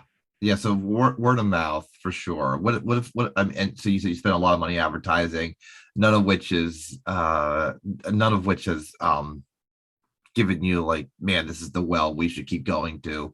Not But yet. when you talk about the ways you advertise, which ways have been successful? Are there the posters? Is it social media? Is it Reddit? Is it what do you what's I like the think that I best? think the club's Facebook and Instagram pages and the website itself, Okay. sort of, I've had some help with the website people with like, like putting things Yeah. into the settings that make them turn up Yeah. more likely in searches. Yeah. So like getting a little bit more tech savvy with that stuff, using our email list, getting people to subscribe to the website so I can send Yes. them emails. Like all of Yes. this has been a learning process for me. That between that and the club's Facebook and Instagram, I think that's our right Yeah. now. That's our well. Yeah. Uh, it's just not it's not a deep enough well. Yeah. Uh, so we're gonna try and maybe think about finally doing some radio. It's very costly, uh, and when you're so hand to mouth, Yeah. such a small sort of operation that's had to restart, it's hard to throw down like that, because it's a risk. If it doesn't work, it's like shit, here we go again. So I've talked to a bunch of people over the last couple of years. I Yeah. found somebody that I think I believe in. I'm gonna take a month and think about it some, and then I'll take another shot. Do you are you vigilant with like feedback surveys from the audience to be like, okay, what's the demographic we're getting? Where are they from? What was the advertising that got them here? Do you do that often, or is it just kind of like where people hearing from just a chitter chatter? Yeah, I mean, I think we do a lot of communicating with folks like through social media, Okay. Like uh, what kind? with usually just communicating via the Oh, club okay. Facebook page, like when people will, interact with us and stuff, Yes. like, I'll dive a little deeper with folks, Yeah. asking them, oh yeah, I heard you had a great time. How'd you find out about us? Yeah. Most of that feedback indicates that it was through Facebook and Google. Yeah. That's how they found it, or somebody told them that they Yeah. had a good time, type of thing. Yeah. But no, like in terms of like comment cards and stuff, like haven't done those. Okay. Don't have like, honestly, it's probably just because like I just haven't done Yeah. them. No like real reason I haven't done them, except I'm like something came up or something stupid, right? I just didn't I do mean, them. like any good church, there's always pew cards that people the churches want you Yeah. to fill. What people gotta realize and remember sometimes is that like I'm a comedian, so Yeah. like I don't want to work. Like there's gonna be days where I'm like, I ain't doing shit, man. I'm watching Star Trek and writing jokes. And I'm that guy too. I'm in that regard, I'm just like everybody else. If somebody's like, well, have you tried this? And I'm like, you know what, man, it's a pretty good idea. Probably shouldn't have watched like 3 seasons of that show, Yeah. writing stupid jokes. Should have been being a grown up. So Yeah. it's a struggle for me a lot of times to like run this business when it's like I don't know what I'm doing. Try my best. It's I, working so far though. I I noticed that there are some comedy club things that they do to get money that you don't do. I don't know if that's on purpose or it's an accident. Things like fundraisers and comedy classes and those kind of things. Are those things that you're like, man, those just give me the heebie-jeebies. I'm not doing it, or it's like I just No, haven't thought of it. I haven't gotten that far yet. not really. I mean, we've done some fundraisers. We're only 49 seats, so Yeah, we're not a hotspot for a fundraiser, because a fundraiser, in order to raise a lot of funds, they want to bring a lot of people. yeah. They want much bigger places. So Could like you we've offer done, multiple shows? if they have, We could, but most of the time, what they want to do is with the big fundraiser, they want everybody to come together. They don't yeah, want there to be an end and then another group comes in. yeah, Right? They want to be doing auctions and they want all yeah, this stuff going on in this one catch-all event where there's food. yeah. And we're just not really that type of an environment, Okay. right? So it's just kind of small. We've done them off-site. Like we make, we make money when we do them. Yeah. They're a ton of work. We did have one not that long ago where like there was ambulances Oh my God. involved. It was like this great big to do. It's a really great story, but it's a long story. Uh, so like we have done that. I do an improv where a guy comes in here and Yeah. teaches improv. We split whatever he makes off of his students. The comedy classes people have suggested. You're not the first person to suggest that. The reason that I don't offer a comedy class is that truthfully, I don't feel that I have any business instructing it. Uh-huh.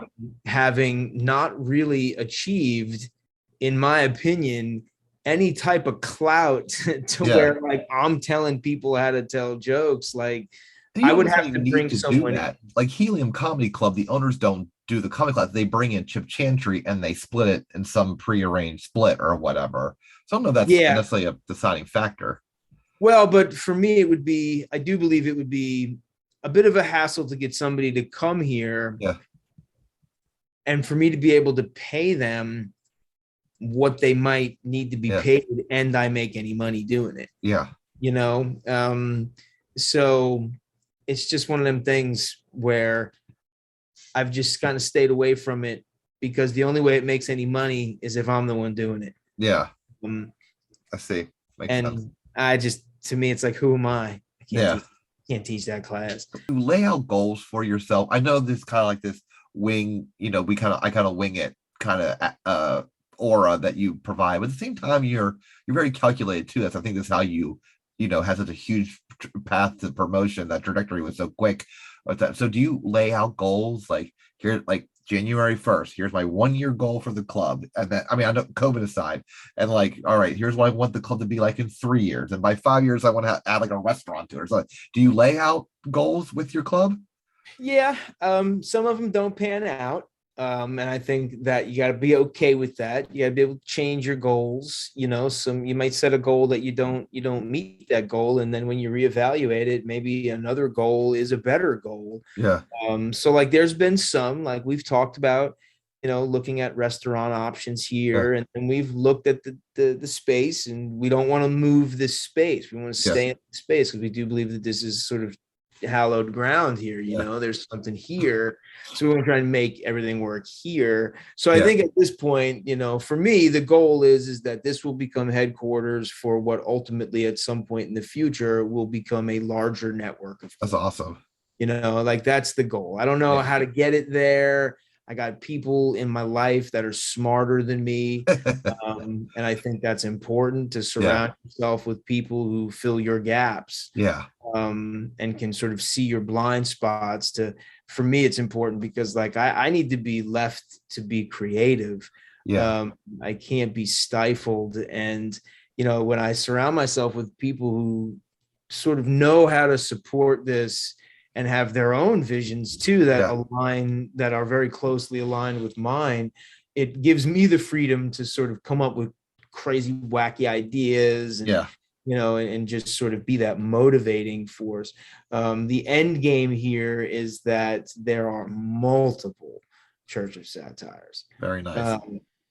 I don't know how that's what I tell the guys. It's like, I don't know how the hell it's supposed to happen. I just come up with the ideas around here, Well, hopefully you'll get it. I know you picked Church of Satire because of the fact that you're wondering why churches are sold out at the worst time of the week or whatever. But maybe one day in the future we get the tax exempt status that churches like the. I feel like I'm pushing my luck as it is. On that note, what is your biggest expense? Is it the comics? Is it utilities? Is it insurance? Is it It's the comics. Or is it? I'm sorry. It's definitely the comics. It's definitely paying the talent. Tax, not the taxes or insurance or anything like that. Okay.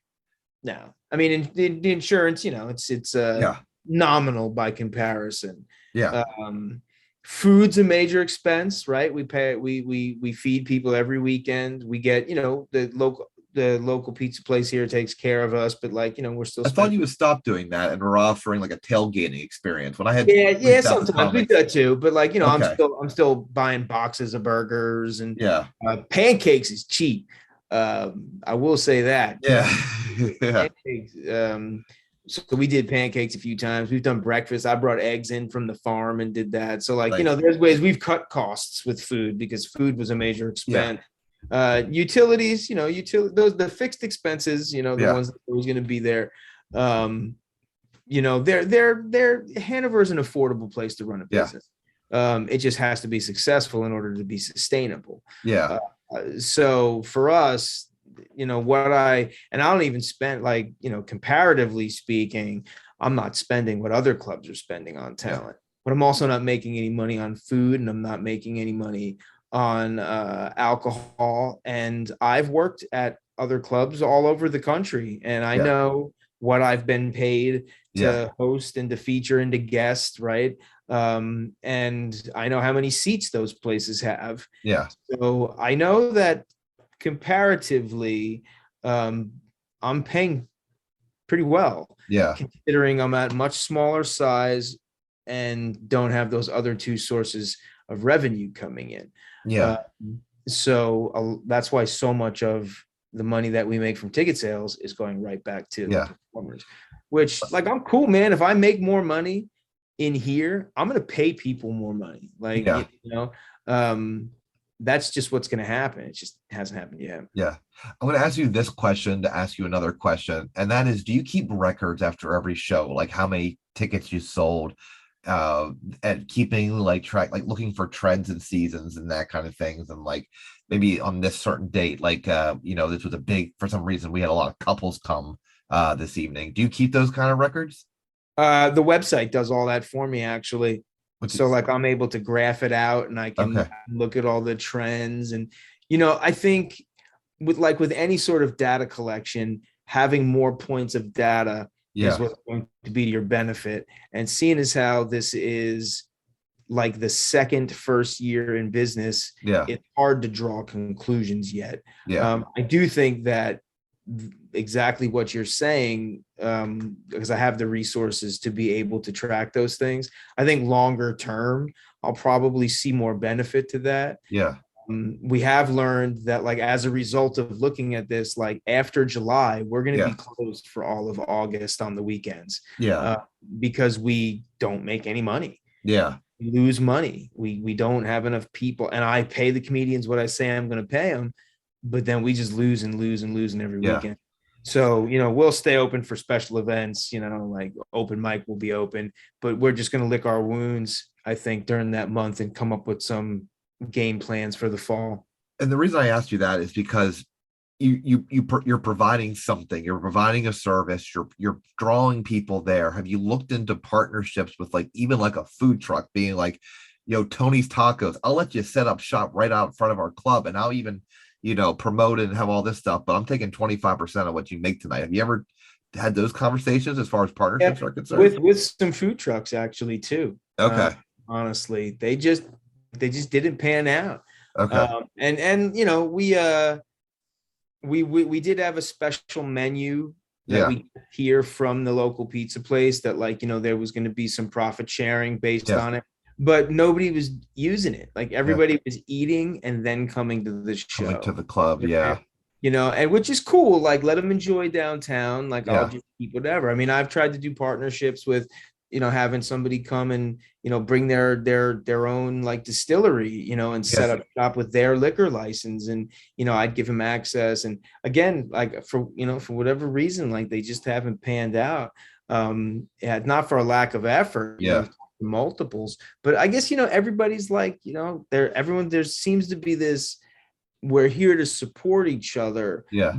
We're too busy just trying to mind our business to stay open.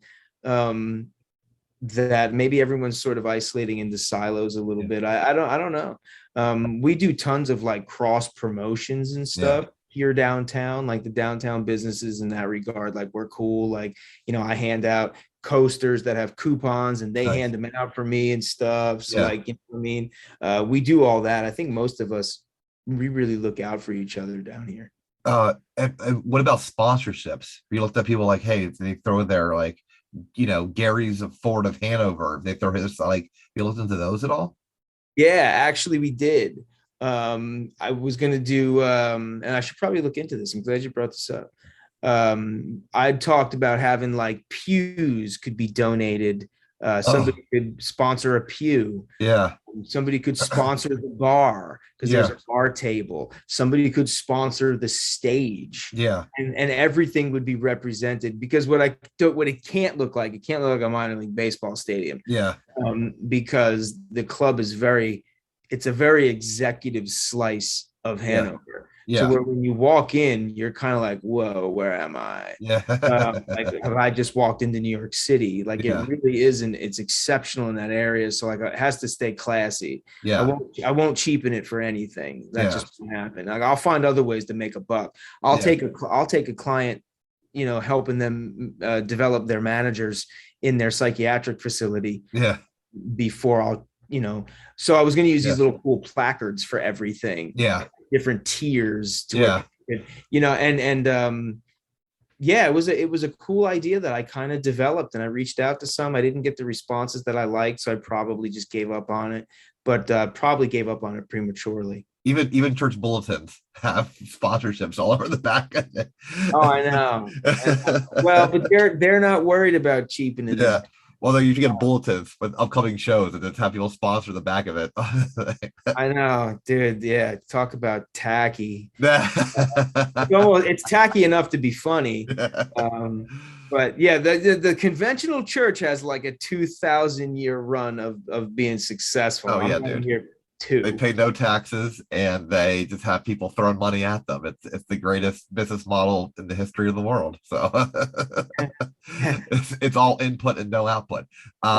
What now let me ask you this: as a comedy club owner, and this may be not something of this generation, but maybe older generations where they didn't let comics work at comedy clubs that were in that territory, or if someone were to come into town and do like a Gary Limoges wine shop thing or whatever, like what's this guy doing? Do you have that kind of attitude because it is taking money out of your pocket, I or don't no? Okay. like honestly, here's my take on it. If you come in, and this just happened not that long ago, you come in, this is not my town. Yeah, So if you come in here and you are like, I'm gonna put on a comedy show, yeah, I am very confident that it's not going to be as good as mine. yeah, Very confident. As a matter of fact, I'm almost certain yeah, that what I do here and the people I have supporting it is a highly developed idea. It is a fully produced evening of entertainment. yeah, If you want to set up shop in some winery in Hanover or some brewery in Hanover and have a comedy show, go right ahead. yeah, If I lose tickets to that, then I need to change what I'm doing. yeah, I need to be better. And if you come in and do a better job than me, rest assured, I'm going to up my game and yeah, I'm going to be better. yeah, Like there's a competitiveness that I'm open to. Like, bring it, let's do it. Like, yeah, it's fine. If there's more comedy shows springing up around Hanover, and like there has been, yeah, and we're doing a fine job because we're giving people the impression that he's doing. People are so excited about this place. I'm going to do that too. That means that even though maybe my bottom line isn't being positively affected financially, it means that when people say the words Church of Satire and Comedy Club in Hanover, yeah, people think it's a positive thing that they're going to try it themselves. yeah, Great. That means word of mouth is working. yeah. Now I want to end on this, and I just want to know how hard has it been to run this club, and that means many different things. That could be financially, the relationships lost through running this club, telling comics no that we're maybe buddies, or things at home, like you're a sole proprietor, so like I don't know if you have to miss your kids' little league games or maybe your anniversary to make sure that the club is up and running. So how hard has it been to run this club, and has it been worth it to this point? Well, it's really not that hard. Like, it's time consuming, but it's my kids are kind of involved. My youngest is totally into it. Sometimes they come here on the weekends. It's kind of a simple machine Yeah, and it runs itself. I mean, even when I have to get involved, like if I have to run sound, I'm the weakest link in every one of the disciplines, except maybe comedian. When it comes to taking pictures, if I have to fill in for Pat, yeah, like I could take pictures, but it's going to be a step down. yeah, If I run sound, I can do it, but it's going to be a step down. I'm not entirely sure of how to use all of the equipment at the front desk, yeah, even though I bought it all. yeah, So you know what I'm saying? So it's not that it's a hard job for me because other people are doing a lot of it. yeah, I'm just supervising and overseeing everything. I don't miss a whole lot because I mean, I miss some sporting events, if it's on the weekends, yeah, that type of thing. But it's a nighttime weekend thing. yeah, So like for the most part, if I'm missing a lacrosse tournament yeah, or something, it's because my other four kids didn't want to go, and my wife went to the tournament and I stayed at home. yeah, So like I don't miss a lot with my family. My family can become like the star of the show. yeah, I'm just really not around on the weekends in the evenings, but honestly, sometimes some of my family comes with me, yeah, and just yeah, comes up here. So like Tara is very much, she might not be up here as much as I am because, like, she's at home with the other kids, whatever. yeah, But like, even she's a mainstay here, yeah, like she's part of the squad too. She knows how yeah, to do everything. yeah, Everybody knows her up here. So, the big thing with me is that it's not successful in that, like, it's putting any money in our bank I get it. accounts, Yeah, and that's been the frustrating part, but that's also, like, again, we're still new. yeah, I think the club's positive reputation sort of makes it seem like we've been here forever, yeah, and we haven't. Like we're still on Bambi legs. yeah, Like we're gonna be a force to be reckoned with in this area of the country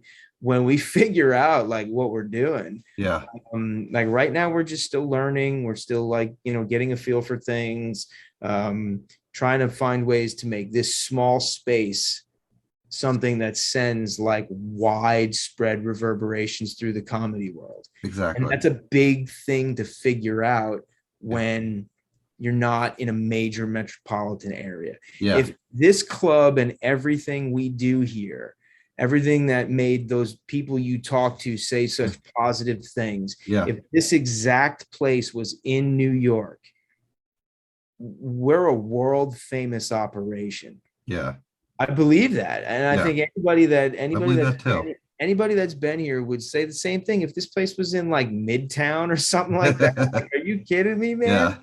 Yeah, But we're not. And yeah, reality is we're in a place that makes Utz potato chips and Snyder's pretzels. yeah. Like that's where we are. So it's a big thing that we're trying to do here, man. And no big great things came without sacrifice and failure and fear and all those Yeah. things. Like you just got to suck it up, I guess, and ride the wave.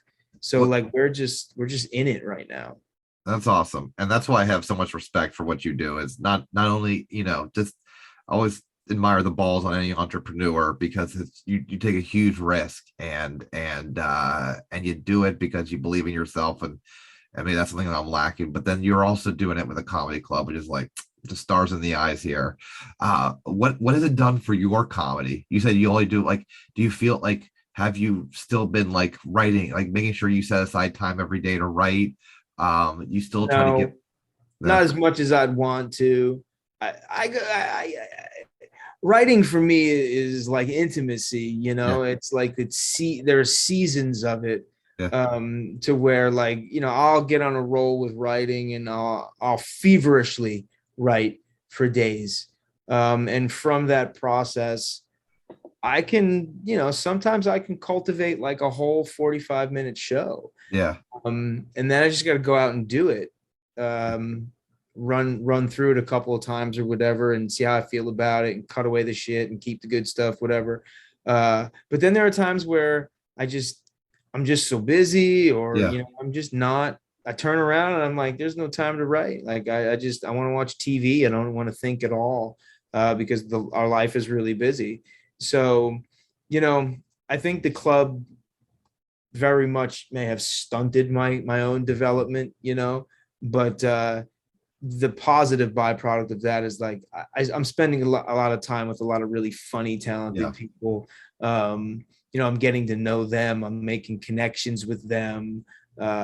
So, I'm still getting work as a Yeah. comedian, but I'm not getting as much as I would like, because I'm not reaching out as much Yeah. as I probably should, because I got to hold it down Is here. is it possible for you to leave the club for a weekend and do Oh my comedy? gosh, yeah. Oh, Oh, absolutely. okay. Oh yeah, 100%. I totally Okay.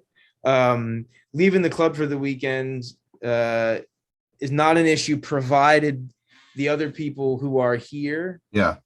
aren't booked on their own shows. Oh, okay. They're comedians too. Yeah. So like I told the guys, I didn't take any bookings in June and July. I had one show. I had like one show in June at the beginning of the month, and I have one show on a Friday at the end of the month. And I told the guys, I told Darnell and Tom, I said, man, I'm not taking any bookings. They're all Yeah. yours. Okay. Like, use the next 2 months to just get it booked as much as you want.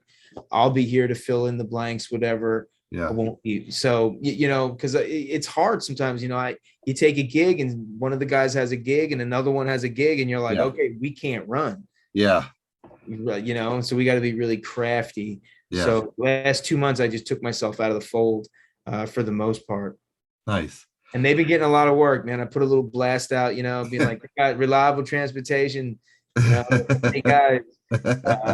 I think it created some work for them that made me feel really good. That's awesome. That's awesome, dude. Always looking out for somebody. That's amazing. I guess last question is, what advice would you give somebody who also had an interest in opening their own comedy club? What would you tell them? Stay the hell out of Hanover. No. I guess if it's something that a person wants to do and you've been thinking about it for a long time, I think my advice is that you should accept that it's not going to go away. You're probably going to always want to do this thing, so you should just grow some balls and do it, man. Like, the only thing that I give myself credit for in this whole entire thing is that, like, I definitely have the biggest balls. Like I'll push my chips across the table if I believe in myself. Yeah. And like I've had way more of my plans fail Yeah. than have worked. Like it's not like I hatched up the church's satire. Yeah. It's my first idea, and like everybody loves it. Like I've had a lot of great ideas, and they've not been successful.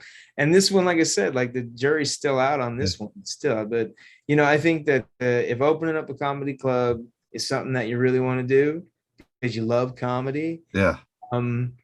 if I can figure it out, I'm sure you did too. We can end this this right now, but I just wanted to say, Jim, thank you so much for these 2 hours flew by. It's probably been super fun hanging out these last 2 hours. I hope to meet you in person sometime. All right. Can you hear this thing ringing? I can hear it ringing. Yeah. This is my son. He's like, where are you? And, all right, let me take this. Hey, it was really nice. It was nice to meet you too, man. Thanks so much. No problem, man. Take care, buddy.